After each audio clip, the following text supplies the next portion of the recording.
Assalamualaikum warahmatullahi wabarakatuh.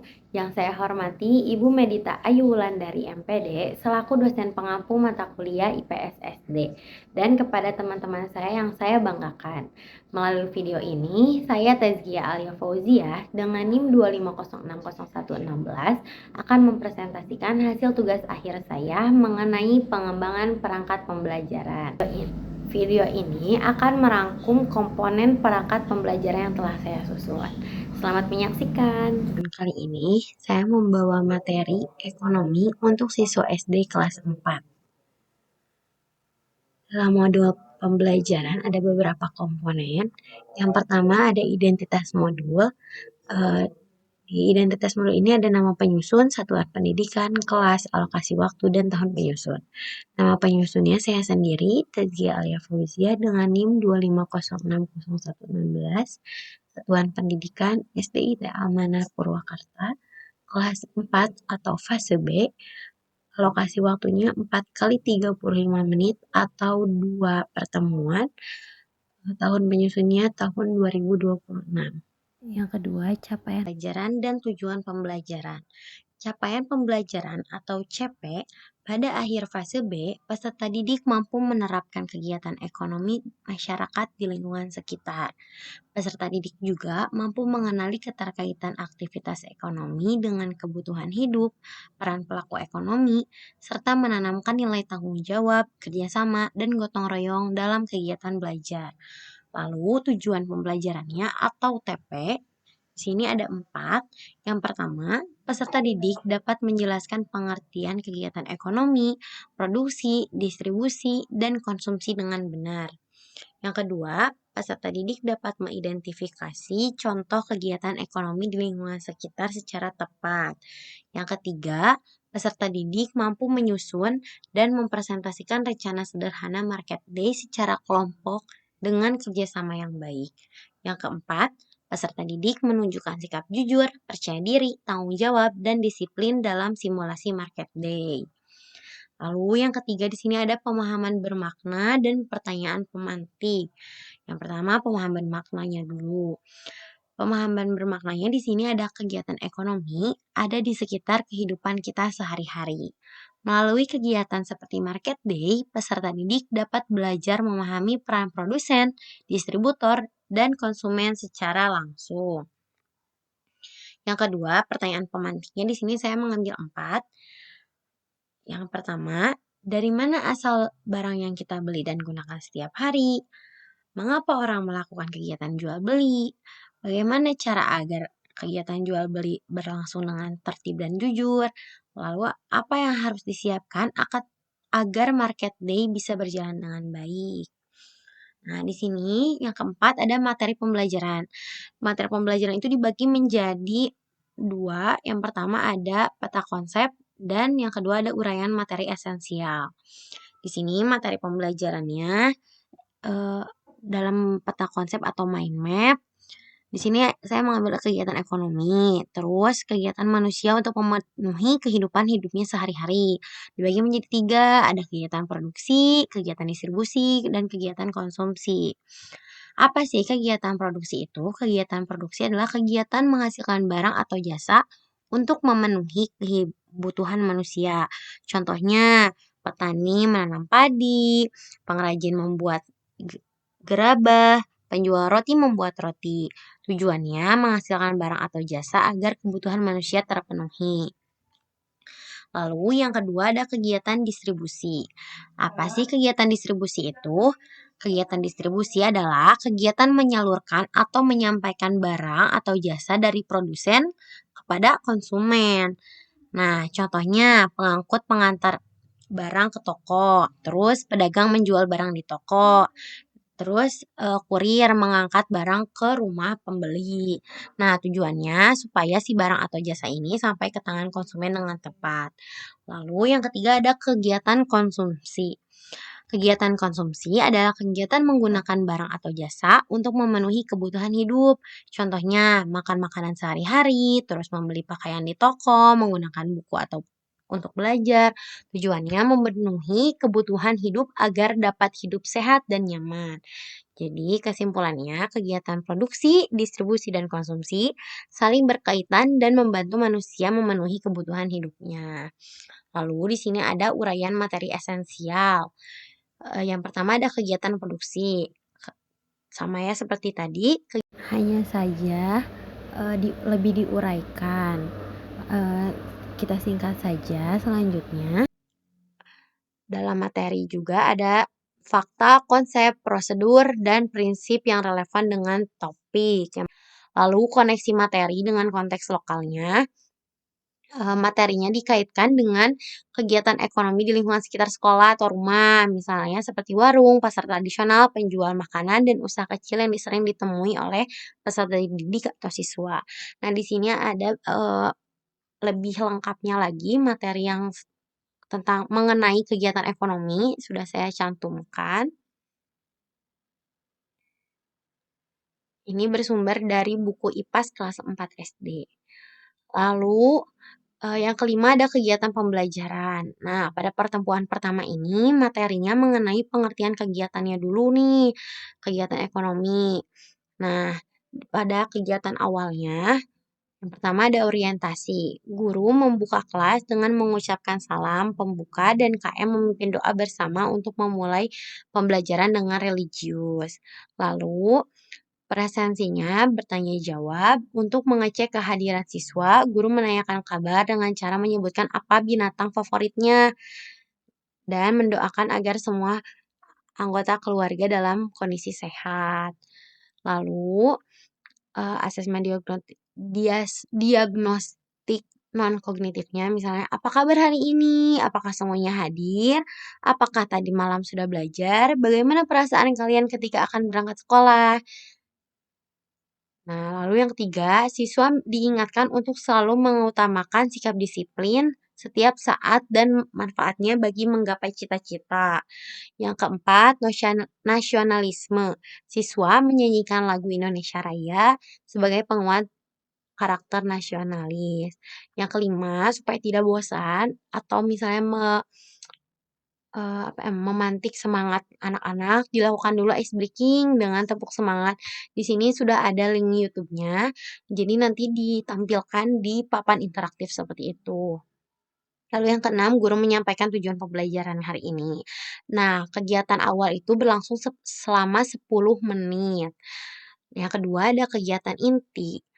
Yang pertama, guru menampilkan gambar atau video pendek tentang kegiatan ekonomi di lingkungan sekitar seperti petani, pedagang, pembeli, pasar, dan pabrik. Linknya juga sudah saya cantumkan. Lalu, sintaks inquiry-nya di sini ada orientasi pada masalah. Yang kedua, peserta didik mengamati tayangan dengan seksama. Yang ketiga, guru meminta peserta didik menyebutkan apa saja yang mereka lihat. Yang keempat, guru memimpin peserta didik untuk mengenali bahwa kegiatan ekonomi terjadi dalam kehidupan sehari-hari.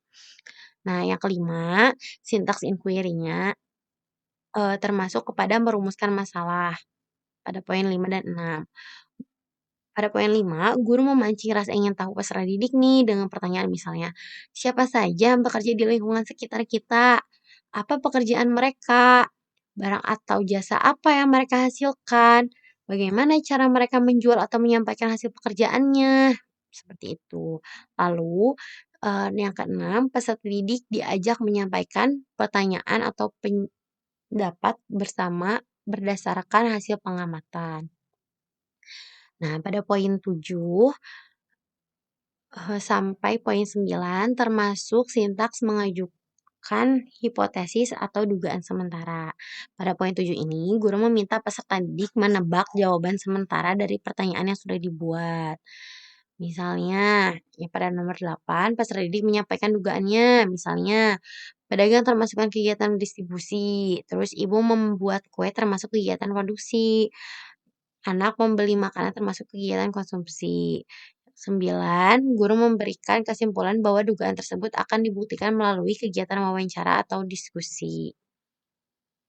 Nah, pada poin 10, 11, 12, 13, 14, 15 dan 16 termasuk kepada sintaks mengumpulkan data.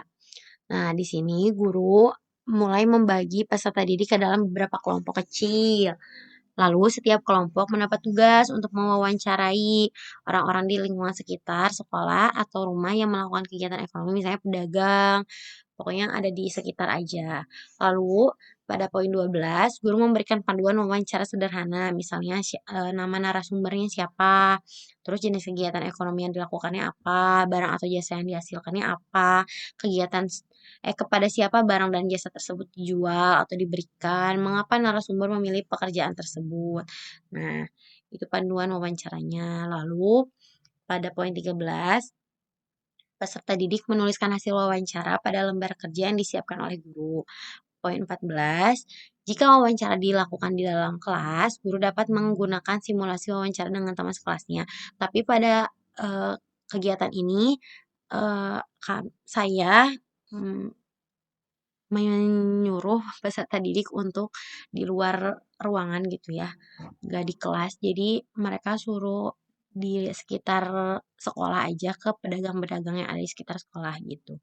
Lalu pada poin 15, guru membimbing peserta didik untuk bertanya dengan sopan, mendengarkan jawaban dengan baik, dan mencatat informasi penting.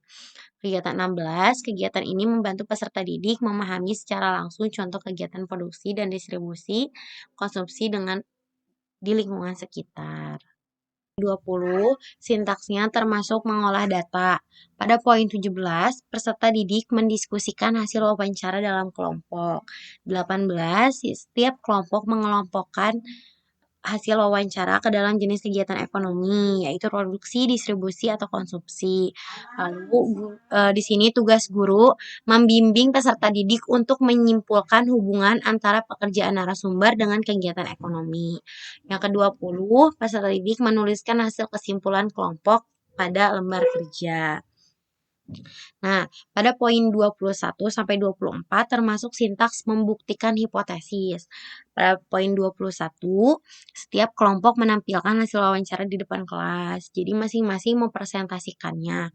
Lalu kelompok lain memberi tanggapan atau pertanyaan. Setelah itu, guru memberikan dorongan terhadap jawaban peserta didik.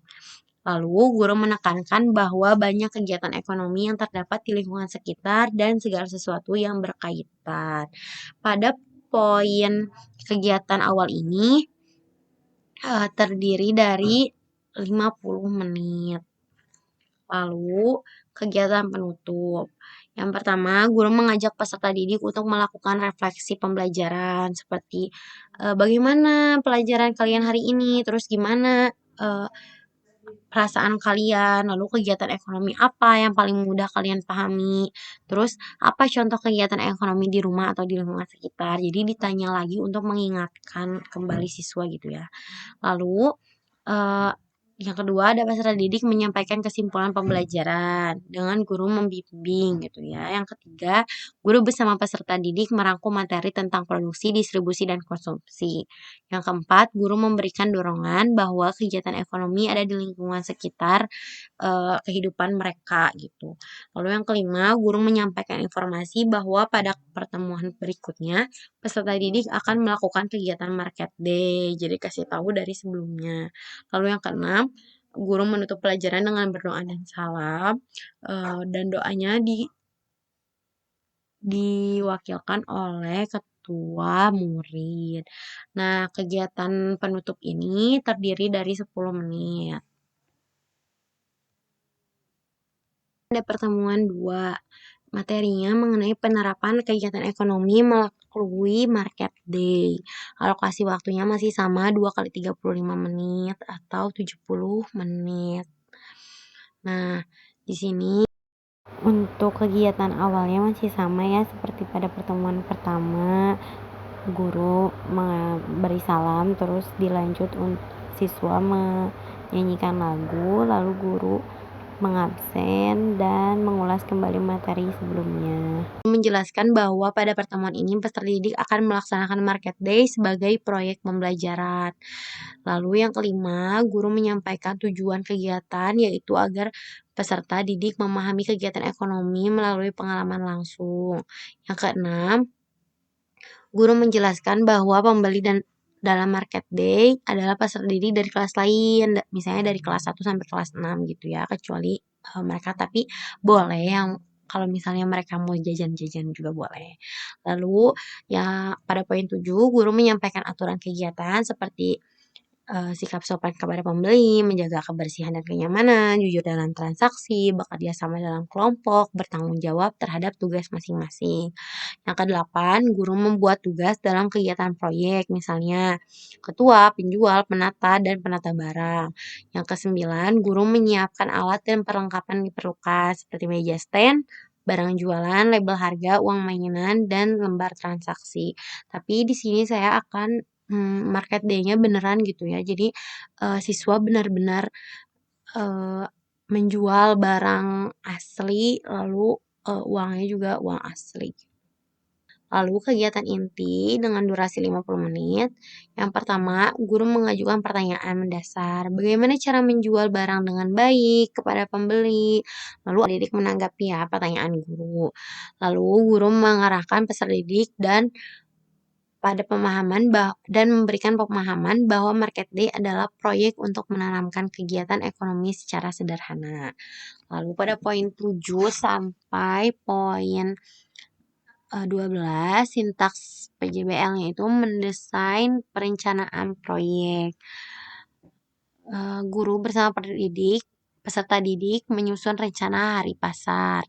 Setiap kelompok menentukan barang yang akan dijual. Lalu peserta didik menentukan harga barang secara sederhana. 10, peserta didik membagi tugas anggota kelompok. 11, peserta didik menyiapkan stand dan alat bantu transaksi. Ke-12, guru membimbing peserta didik agar perencanaan proyek berjalan tertib dan realistis. Nah, pada poin 13 sampai 16, sintaks PJBL-nya ini menyusun jadwal kegiatan. Yang 13, pada poin 13, guru dan peserta didik menyepakati jadwal pelaksanaan hari pasar, yaitu hari ini gitu ya. Yang ke-14, guru menjelaskan urutan kegiatan mulai dari penataan stand, pembukaan market day, kunjungan pembeli dari kelas lain, transaksi hingga penutupan. 15, guru menetapkan waktu untuk setiap tahap agar kegiatan berjalan efektif. 16, peserta didik menuliskan jadwal kegiatan pada lembar kerja kelompok. Lalu pada poin 17 sampai 22, sintaksnya itu memonitor peserta didik dan kemajuan proyek. Nah, di sini peserta didik mulai menata stand sesuai rencana kelompoknya. Lalu peserta didik menyiapkan barang jualan, label harga, dan dekorasi stand. Selanjutnya guru berkumpul jadi mengajak kumpul gitu untuk kesiapan setiap kelompok. Ke-20, guru memberi arah bila ada kelompok yang memerlukan bantuan. Poin 21, guru memastikan semua peserta didik menjalankannya dengan baik. 22, guru menilai sikap kerjasama, tanggung jawab, dan kerapian stand. Jadi gurunya itu keliling gitu ya, melihat stand-stand mereka apakah sudah berjalan dengan baik atau tidak, terus sekalian dinilai juga. Lalu pada poin 23 sampai 28, sintaksnya itu menguji hasil. Di sini market day dilaksanakan dengan mendatangkan pembeli dari kelas lain. Lalu peserta didik dari kelas lain berperan sebagai pembeli yang datang ke stand.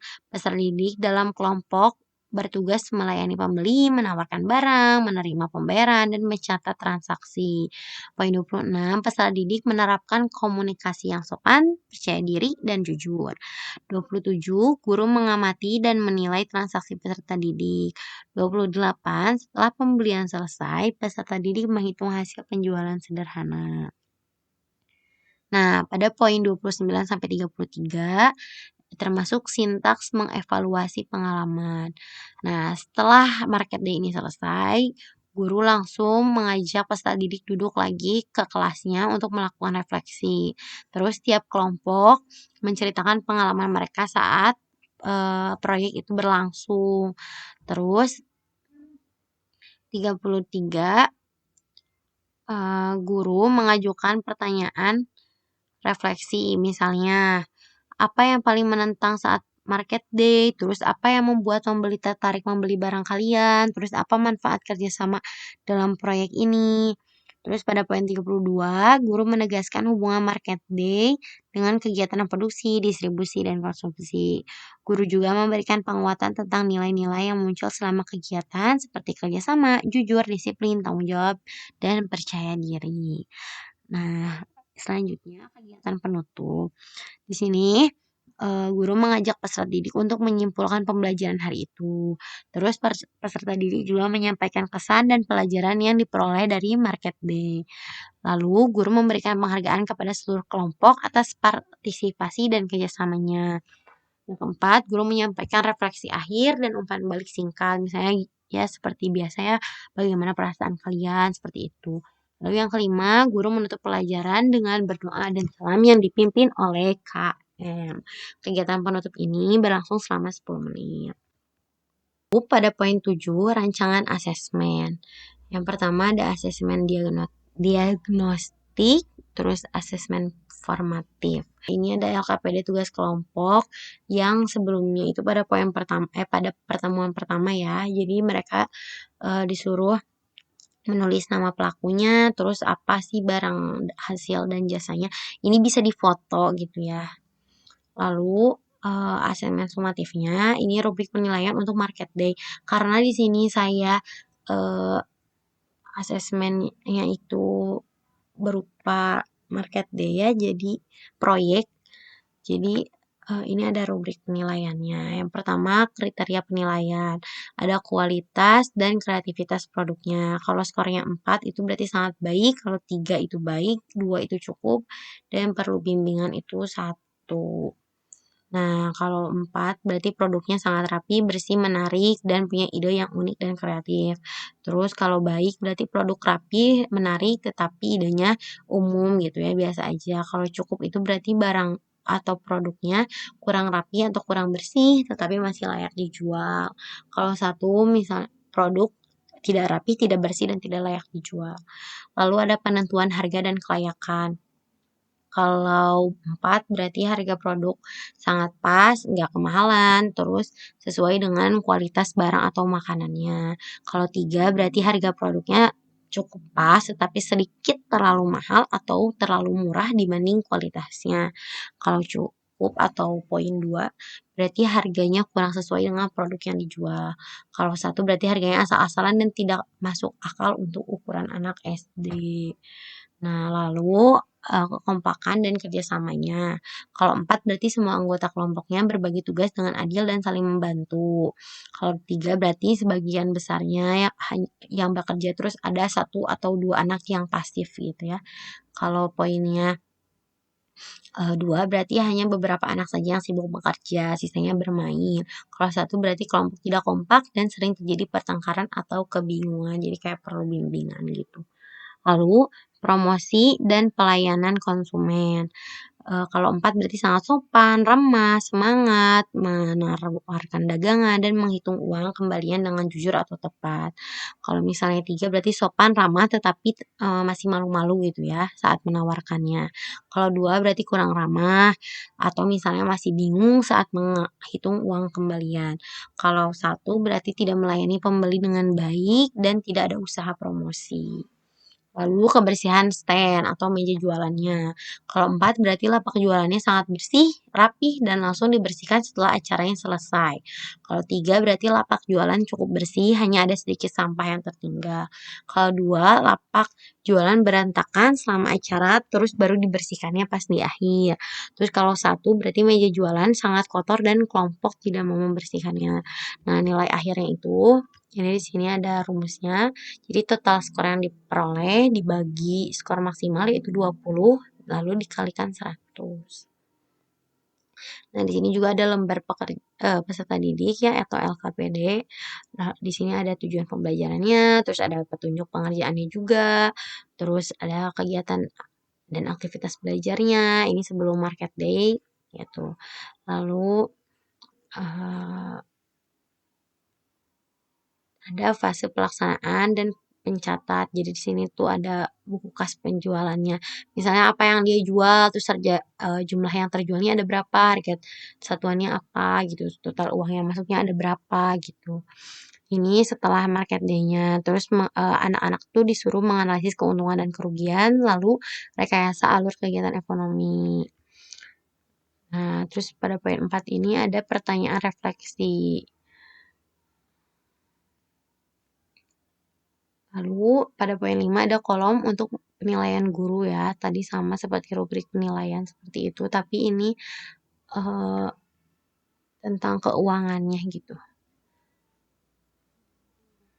Yang kesembilan ada media dan sumber belajar. Di sini saya terterakan link-link YouTube, terus bukunya juga, terus artikelnya juga. Lalu yang ke-10 ada pengayaan dan remedial. Ini untuk pengayaannya. Jadi anak-anak kan suruh baca, terus nanti disuruh menjawab soal ini. Lalu selanjutnya ada remedial. Nah, ini ada PG-nya. Anak-anak kalau misalnya kurang nilainya berarti disuruh remed. Nah, di sini ada isiannya. Mereka suruh menjawab. Mungkin cukup sekian yang bisa saya sampaikan. Terima kasih atas perhatiannya. Wassalamualaikum warahmatullahi wabarakatuh.